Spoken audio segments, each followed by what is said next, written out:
ఎప్పుడు చేసినా పెసరట్టే చేస్తా. సో ఫస్ట్ టైము పెసరవడలు చేద్దామనేసి నైట్ నానబెట్టిన. నెక్స్ట్ డే మంచిగా వాష్ చేసుకొని ఫస్ట్ కచ్చాపక్క గ్రైండ్ చేసిన. అందులో కొంచెం పలుకు పలుకు తీసి పక్కన పెట్టి మిగతా దానిలో ఆనియన్స్, పచ్చిమిర్చి, కొంచెం అల్లం కట్ చేసిన పీసెస్, కొంచెం జీలకర్ర అండ్ నా దగ్గర కొత్తిమీర లేదని చాలా కొంచెం ధనియాలు అండ్ సాల్ట్ అన్నీ యాడ్ చేసి మిక్స్ చేసిన. వాటర్ ఏం యాడ్ చేయకుండా ఇట్లా కొంచెం కోర్స్గా గ్రైండ్ చేసుకున్నా.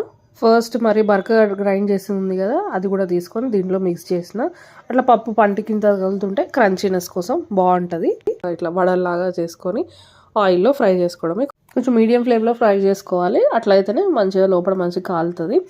బయట క్రిస్పీగా లోపల మెత్తగా అసలు బాగుంది, చాలా బాగుంది. టేస్ట్ మంచిగా అనిపించింది, క్రిస్పీగా. ఇలాంటి వడలకి మంచిగా చికెన్ సూప్ అట్లా ఉంటే నాన్ వెజ్తోని అదిరిపోతుంది కాంబినేషన్. మీకు ఎవరికైనా ఇష్టమా ఇట్లా నాన్ వెజ్తో కాంబినేషన్? నాకు కమెంట్ చేయండి. Please subscribe.